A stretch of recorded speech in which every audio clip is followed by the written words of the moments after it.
Vous ne vouliez plus de pesticides, vous en aurez encore. Ce matin, en commission des affaires économiques, la pétition Quand c'est non, Monsieur Duplon, vient d'être classée sans suite, alors qu'elle avait recueilli plus de 400 000 signatures. Avec celle de 2 100 000, on était à 2 500 000 signatures.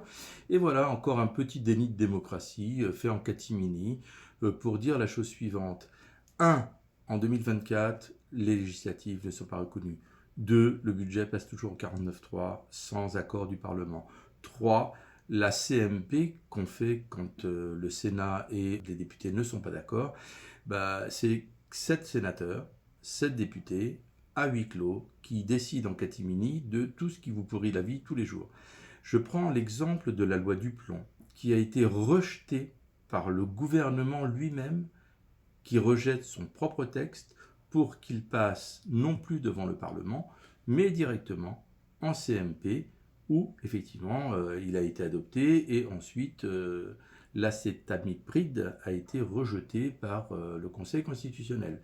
Eh bien, M. Duplon, l'entêté, il profite de la loi d'urgence agricole pour réintroduire ce néonicotinoïde qui est l'acétamipride, qui fait des dégâts neurologiques chez nos enfants, qui fait des dégâts sur le pancréas, l'ostéoporose et tout le reste, avec le cadmium, enfin, etc., etc. Et voilà, un délit de démocratie nouveau. On nous dit qu'on va débattre ce qui est faux. Ça va se passer en CMP le 20 juillet, quand il y aura peu de monde. Personne n'en parlera. Et surtout, les députés, pour se cacher, préfèrent la CMP parce qu'ils n'auront pas à rendre compte de leur position vis-à-vis de leurs électrices et électeurs des circonscriptions. C'est scandaleux. Aucun courage politique. La Macronie est en déliquescence complète. Les agriculteurs, on les pousse dans un modèle productiviste. Et ils ne seront jamais compétitifs s'ils n'acceptent pas de gagner autant que des agriculteurs ukrainiens. Vous pourrez retirer tous les pesticides, vous pourrez retirer toutes les cotisations sociales au nom de la compétitivité.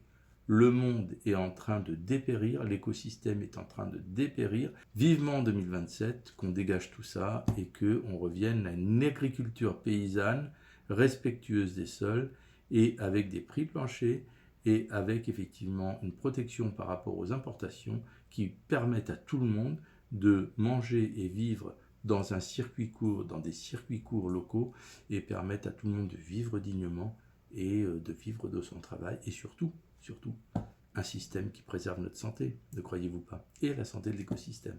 Allez, à bientôt.